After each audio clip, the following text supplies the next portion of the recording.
అందరికీ నమస్కారం. అగ్గిపుల్ల, సబ్బుబిళ్ళ, కుక్కపిల్ల కాదేది కవితకు అనర్హమని శ్రీశ్రీ గారు అన్నట్లు 2019 నుంచి 24 వరకు ప్రతి విషయాన్ని ఎలా రాజకీయం చేశారు, ఎలా వీళ్ళు ప్రతి విషయాన్ని జగన్మోహన్ రెడ్డి గారి పైన ఆపాదించడానికి, జగన్మోహన్ రెడ్డి గారి పైన బురద జల్లడానికి వాడుకున్నారనడానికి రెండు చక్కటి ఉదాహరణలండి. రెండు చక్కటి ఉదాహరణలు. ముందుగా పెట్రోల్ ధరల గురించి పవన్ కళ్యాణ్ గారు గతంలో ఏం మాట్లాడారు, ఇప్పుడేం మాట్లాడారు ఒకసారి వినండి. దాంతో మొదలు పెడదాం. సగటు మనిషి బతకాలంటే పెట్రోల్ ఈ ధరలు పెరిగిపోతే ప్రతిదీ పెరిగిపోతా ఉన్నాయి. నిత్యావసర వస్తువులు పెరిగిపోతా ఉన్నాయి. వీటిని ఎంతో కొంత కంట్రోల్ నియంత్రించకపోతే మటుకు చాలా ఇబ్బందికరమైన పరిస్థితి వస్తుంది. పెట్రోల్ ధరలు పెరిగి పెట్రోల్ ధరలు పెరగక ఏమవుతాయి? పెట్రోల్ ధరలు పెరగక ఏమవుతాయి? పెట్రోల్ దొరకదు, గ్యాస్ దొరకదు. ఎక్కడి నుంచి మనం సంపాదిస్తున్నావా? లేదంటే వీళ్ళ ఇళ్ళ నుంచి వస్తున్నాయి గ్యాస్ బౌల్. ఇప్పుడు కరెక్ట్ గా మాట్లాడుతున్నారు సారు. ఇదయ్యా మీ అసలు రూపం. పెట్రోల్ ధరలు పెరగక ఇంకేం పెరుగుతాయి? వాళ్ళ ఇళ్లల్లో నుంచి మనం పెట్రోల్ తెస్తున్నామా? ఈ ఎందుకు ధరలు పెరుగుతున్నాయన్న వాళ్ళ ఇంట్లో పెట్రోల్ బావులు ఉన్నాయా? పెట్రోల్ ధరలు పెరుగుతాయి, దాన్ని మనం ఆపలేమన్నారు. కానీ ఆ రోజు పెట్రోల్ ధరలు పెరగడం వల్ల, నిత్యావసర వస్తువుల ధరలు పెరగడం వల్ల ఇబ్బంది పడుతున్నారని చెప్పేసి ఆ రోజు ప్రజల తరపున మాట్లాడిన పవన్ కళ్యాణ్ గారు ఈరోజు పెట్రోల్ ధరలు పెరుగుతాయి, ఏమి హిక్కుంటారో హిక్కోండి అన్నట్టు మాట్లాడుతున్నాడు. ఇదే పెట్రోల్ ధరలపై గతంలో నారా లోకేష్ సార్ గారు ఏమన్నారో ఒకసారి వినండి. చివరిగా పెట్రోల్ ధరల గురించి మీరు మాట్లాడారు. బాబు గారు వస్తే ధరలు మేము తగ్గిస్తాం. నేను ఎందుకు ముఖ కంఠంతో చెప్తున్నానంటే, ఈ రోజు భారతదేశంలోనే నిత్యావసర సరుకుల ధరలు ఇంత శాతం పెరిగింద ఏకైక రాష్ట్రం ఆంధ్ర రాష్ట్రం. దానికి కారణం పెట్రోల్, డీజిల్ పైన ఈ ప్రభుత్వం వేసే పన్ను.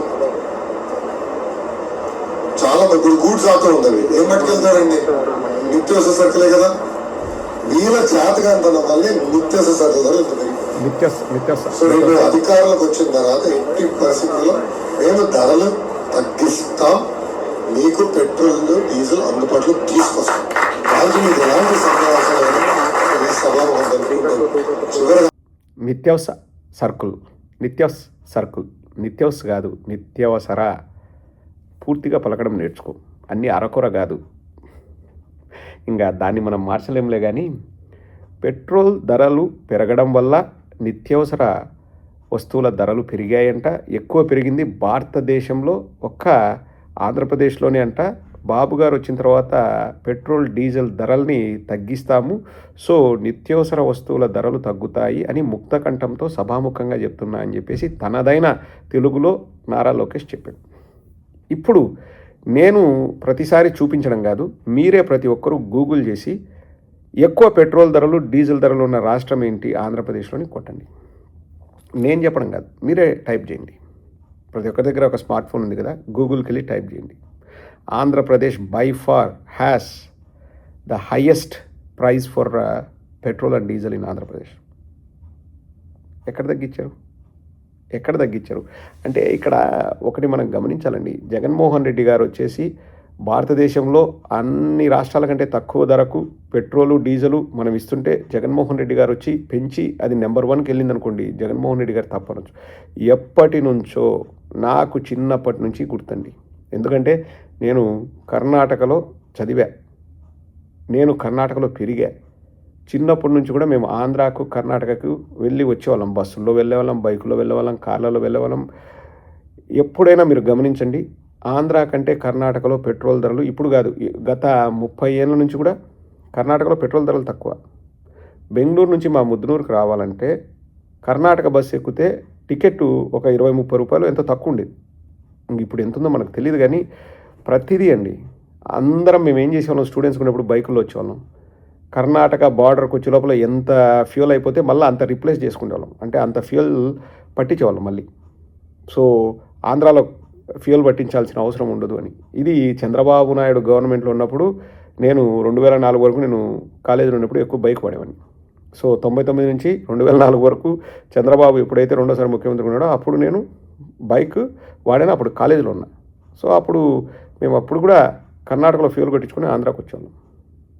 కానీ ఇక్కడ నేను చెప్పదలుచుకుంది ఏంటంటే ప్రతి దాన్ని అండి, అంటే ఎప్పటి నుంచో జరుగుతున్న వాటిని కూడా జగన్మోహన్ రెడ్డి గారి పైకి ఆపాదించి బురద చల్లారు.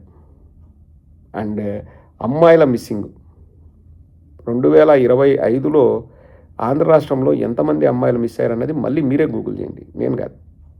అప్పుడు మిస్ అయితే జగన్మోహన్ రెడ్డి గారే పని కట్టుకొని వాళ్ళని ఎవరికో అమ్మేశారు, ఎక్కడికో అమ్మేసినారు అన్నంత నిందలు మోపినారు. దాన్ని కూడా రాజకీయం కోసం వాడుకున్నారు. ఇప్పుడు కూడా అమ్మాయిలు మిస్ అవుతున్నారు. కానీ వాళ్ళలాగా నీచంగా మేము మాట్లాడమండి. ఇప్పుడు తగ్గిస్తాం అంటున్నారు. ఏ ధరలు ఎవరు తగ్గించరండి, అవి పెరుగుతూనే ఉంటాయి. ఎకానమీతో పాటు అవి పెరుగుతూనే ఉంటాయి. ఎవ్వరు తగ్గించరు. ఎక్కువ పెరగకపోతే చాలరా భగవంతుడా అనుకునే స్టేజ్ మంది. తగ్గించగలిగేది ఒకటండి, ఈ ప్రపంచంలో తగ్గించగలిగేది, తగ్గిస్తున్నది ఒకటి, రైతులకు ఇవ్వాల్సిన డబ్బులు. రైతుకు గిట్టుబాటు ధర విషయంలో మాత్రం 6,000 ఉండేది సడన్గా 5,000 అవుతాయి. ఒక మూట కందులు కానీ, శనగలు కానీ, గ్రౌండ్నట్స్ కానీ, సన్ఫ్లవర్ కానీ, మా సైడ్ మేము పండించే దాని గురించి చెప్తున్నా, 4,000 ఉంటుంది మార్కెట్లో. సడన్గా చూస్తే 3,500కి వస్తుంది. నిన్న ఒక రైతుతో నేను మాట్లాడుతున్నాను, మా ప్రాంతం రైతుతో.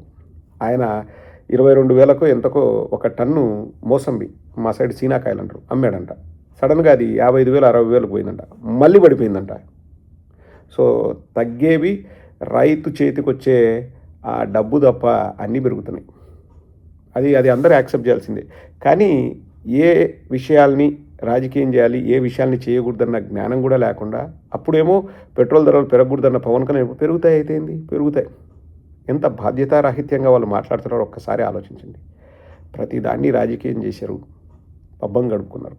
ఇప్పుడు ప్రజలకు వాస్తవాలు తెలుస్తున్నాయి. అది